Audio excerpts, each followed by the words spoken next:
Hello everyone, welcome back to my B&B Today's spoiler channel. I hope everyone is having a wonderful day. Afternoon light slanted through the tall windows of the Forrester Creations executive suite, laying long golden bars across the polished floor. In the doorway, Daphne Rose stood still, her fingers wrapped so tightly around the strap of her purse that the leather groaned under the pressure. She hadn't meant to come here like this. She'd promised herself she would wait, that she'd sit with the news for a while, that she'd talk to Carter first before facing anyone else. But the moment the truth reached her, it burned through every careful intention she'd made. Behind the wide desk, Steffy Forrester sat upright, dark curls falling loose over one shoulder. When the door opened, she looked up, and for one unguarded second, her expression was open, almost soft. Then the co-CEO's composure slid back into place like a mask clicking shut. Daphne. Steffy set down the tablet she'd been reading. I didn't expect you. Carter said you two were spending the afternoon at home. We were.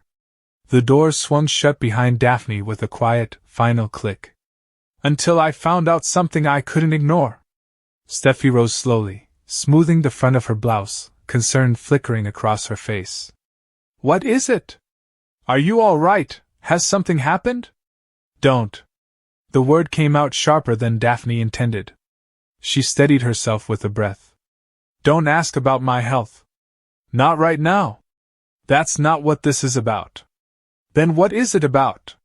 Steffy's eyes narrowed, caution replacing the worry. Daphne crossed the rest of the room and set her bag down on a guest chair, as if the small, deliberate act might hold her together. She looked up. I know you're pregnant. The words landed in dead silence. Outside, the city carried on, traffic, voices, the ordinary hum of Los Angeles. But inside the office, the air seemed to stop moving entirely. Steffy's face went rigid. Only the faint tightening at the corners of her mouth betrayed that the words had struck home. How? She finally asked, her voice carefully even. Does it matter? Daphne's own voice wavered, but she forced it steady. I know. And I know the timing. I know what happened the night Finn was still in Monaco, and I had left. Steffy exhaled and turned toward the window. The night you and Carter both thought your marriages were over. A long silence. When she spoke again, her voice had dropped. I was going to tell you. I only found out myself 2 days ago. It's taken me this long just to understand what it means.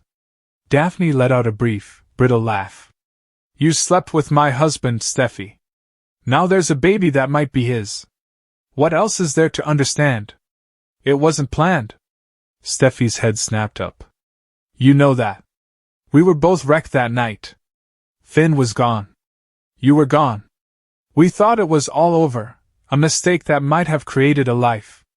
A terrible, reckless mistake. Daphne shot back, hands clenched at her sides. And we both knew it the second it was over. Do you have any idea what this does to me? Steffy's composure cracked at last.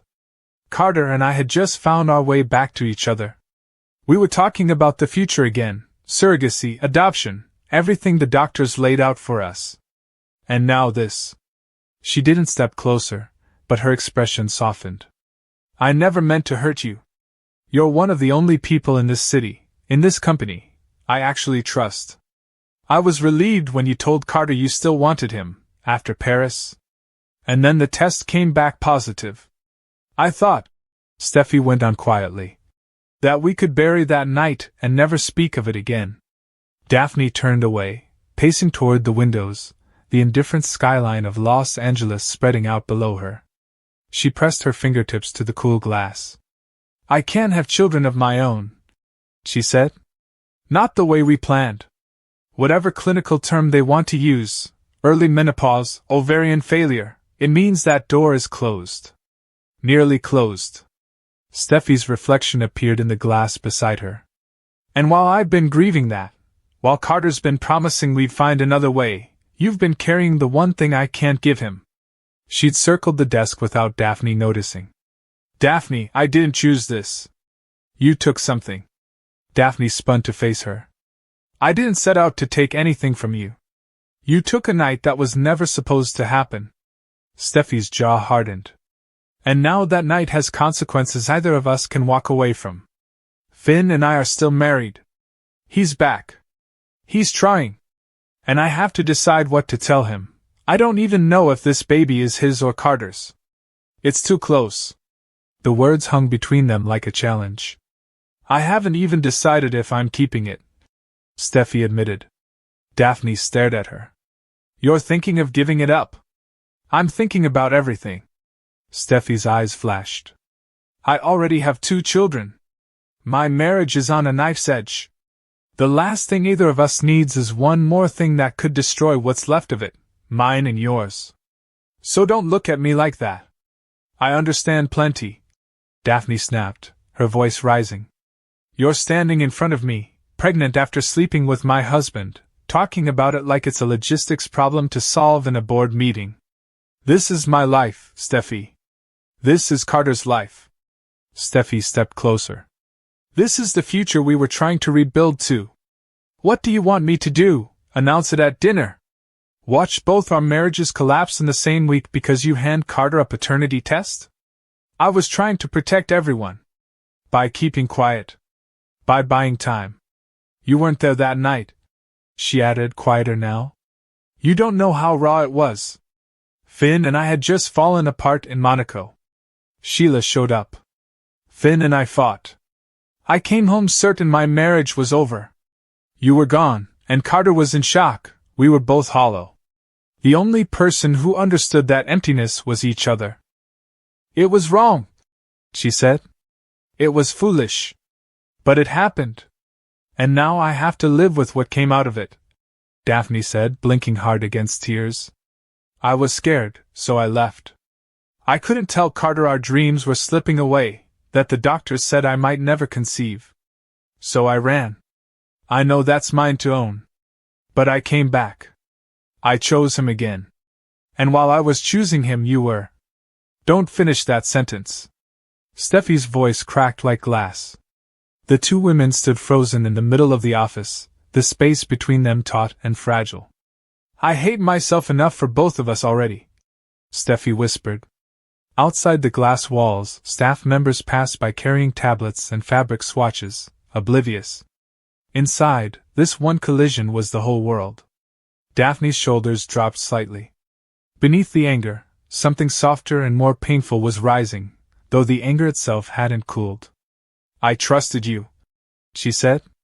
You were the one who made me feel like I belonged when I first came to LA, back when everything with Hope and Carter was falling apart. You gave me a place here. I thought you were my friend. I am your friend. Steffy's tension eased, just slightly. That hasn't changed. Every conversation we've had, every time I've stood up for you, every late night talking about the future of this company and our lives, none of that is erased by one night with Carter. It defines the child you're carrying, Daphne said, her voice breaking. Not who I am to you. How am I supposed to look at either of you if that baby is Carter's? How am I supposed to sit across from you at family dinners, knowing the child I can't give him is growing inside the woman he turned to after I left? Steffy closed her eyes briefly. When she opened them, they were shining. I don't know. I don't know how to fix this. I just know there's nothing I can do to undo it. Suddenly exhausted, Daphne sank into one of the chairs, the fire that had carried her here giving way to a hollow ache. I can only decide what happens next, she murmured. Have you told Finn? Not yet. Steffy stood with her arms loosely wrapped around her middle, as if already shielding what was inside her. He's been so careful since he came back. He wants to prove he still wants this marriage. I don't know if he survives me telling him I might be carrying another man's child. I don't know if we survive it. Her eyes flicked toward the door, as though she half expected Carter to walk through it. And Carter, I haven't told him either. I was waiting until I knew more. You can't wait forever, Daphne said, quieter now. Not until you're sure. Secrets like this don't stay buried. Not in this family. Not in this company. Someone finds out, a doctor, a lab result, one careless word. Steffy nodded slowly. And when they do, it'll be worse, Because we all pretended it wasn't there. She let out a breath. I know how this goes. Kelly. Hayes. The speculation, the waiting, the tests. I swore I'd never put myself through that again. And here I am, Daphne said, looking up at her. The fury was still there, but it had shifted, closer now to grief than rage. What do you actually want, Steffy? Honestly. If the baby is Carter's, what do you want? Steffy was quiet for a long moment. She walked to the window and stood where Daphne had stood minutes before, looking out over the same indifferent city. I want my life back, she said finally. I want Finn. I want a stable home for my kids. I want this company to keep growing without another scandal splashed across the headlines. She turned back. And I want you and Carter to have the future you deserve, even if it doesn't look like either of you imagined it. If this child is his, I won't use it as a weapon. I won't demand he leave you. I won't let this turn into a custody war that wrecks everyone. But I won't pretend the child doesn't exist either. Daphne's throat tightened. If you keep it, that baby is part of both our families whether we like it or not. And if I don't keep it, Steffy said, her face unreadable, then each of us carries a different kind of silence. One path is easier now and harder later. The other is the reverse. The office seemed to shrink around them. Daphne rose again and crossed to where Steffy stood, the distance between them now less a battlefield than a fragile bridge. I hate this, Daphne said plainly. I hate that it happened. I hate standing here talking about the chance that my husband's child is growing inside you. I hate that your body didn't fail you the way mine failed me. Tears filled Steffy's eyes, and she made no move to wipe them away. And I hate that some part of me still cares about you enough to want this conversation to end without either of us walking away destroyed. I hate it more than you know. I hadn't felt that empty in years, until that night. Carter hadn't either. We weren't looking for each other. We were looking for anything to break the silence.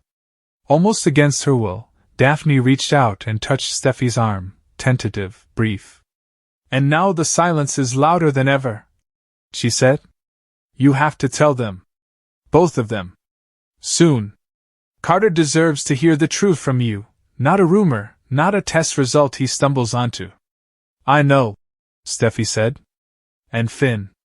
If there's any chance of saving your marriage, it starts with honesty. A single tear slid down Steffy's cheek. I know. I just needed someone to say it out loud first.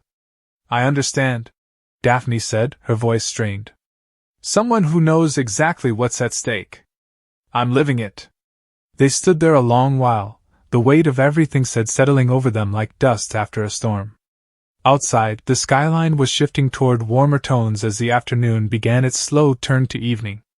Somewhere in the building, Carter was likely finishing a meeting, unaware that the fragile piece he and Daphne had rebuilt was already cracking. Somewhere else, Finn was waiting for Steffy to come home, still believing their troubles were behind them. At last, Daphne stepped back and lifted her bag onto her shoulder. I'm going home. I'm going to spend every night from now on trying to figure out how to look at my husband without seeing that night. Steffy didn't try to stop her. And you're going to decide what you'll say when the truth comes out. At the door, Daphne paused. Daphne, I'm sorry, Steffy said. The words carried the weight of everything left unsaid, for the night, for the secrecy, for whatever came next. Daphne looked back one last time. The anger was still there, banked but not gone. The hurt ran even deeper.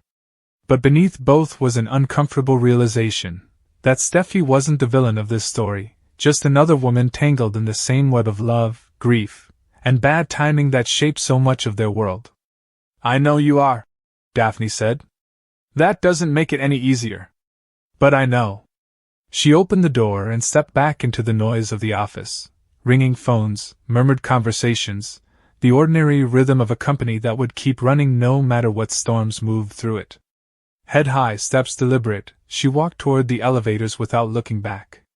Behind her, alone in the quiet of the executive suite, Steffy stood at the window with one hand resting lightly on her stomach, staring out at a city that had never once given her an easy path. The confrontation was over. What came after it was only just beginning. What Steffy isn't saying. Daphne couldn't shake the feeling, on the drive home, that something in the conversation hadn't added up.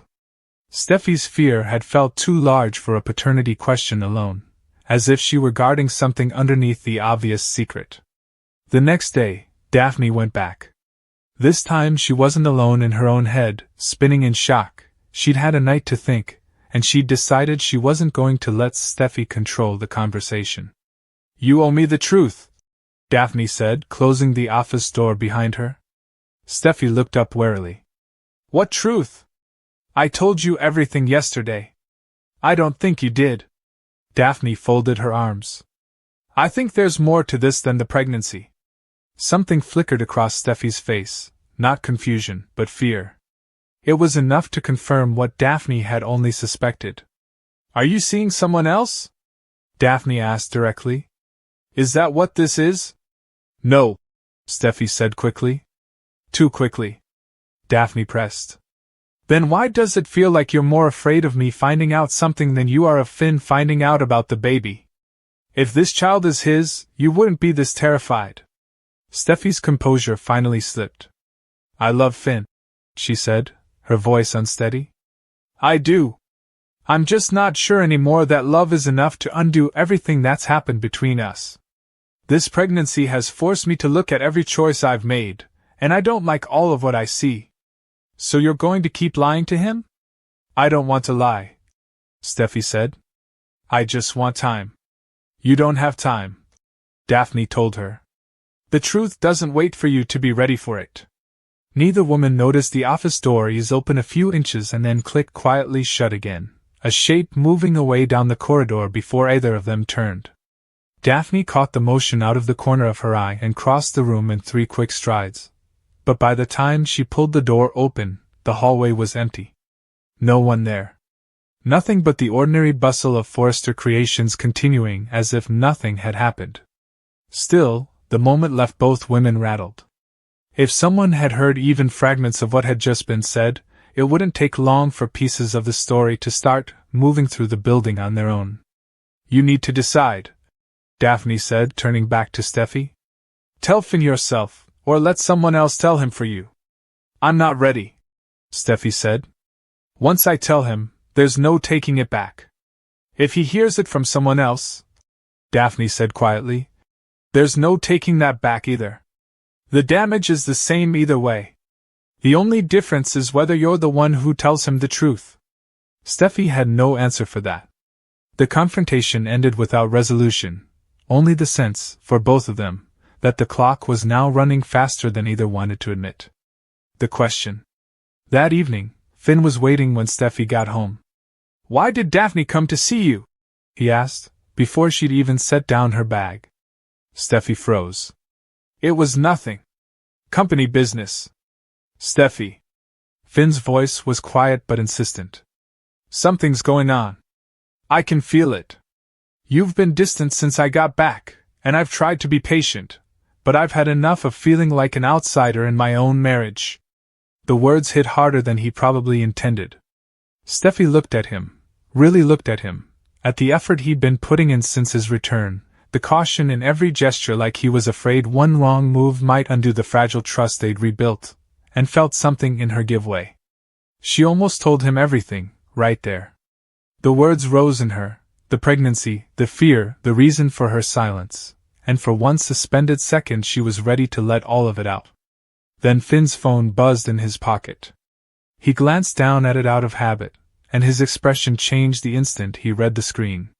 Whatever the message said, it referenced Steffy's pregnancy directly. He looked up at her slowly. "Are you pregnant?" Steffy couldn't answer. Her eyes filled with tears. "Steffy." His voice cracked, fear and disbelief tangled together. "Are you pregnant?" She nodded. Finn stared at her, working to process it. "How long have you known?" "I just found out," she said. "Why didn't you tell me right away?" "I was scared." And then came the question she'd been dreading since the moment she saw the test result, the one she had no honest answer for that wouldn't break something. "Is it mine?" Steffy's composure finally gave out completely, tears spilling over as she struggled to find words that wouldn't come. To be continued. The truth Steffy has spent weeks trying to outrun has finally caught up to her. In her own living room, in front of the one person who deserves to hear it first. Whether the child is Finn's or Carter's, the secrecy itself has already done damage that honesty alone may not undo. And somewhere in the Forrester Creations building, someone else may already know more than they've let on. Will Finn forgive Steffy once he has the whole truth? Or has this secret already cost her the marriage she was fighting so hard to save?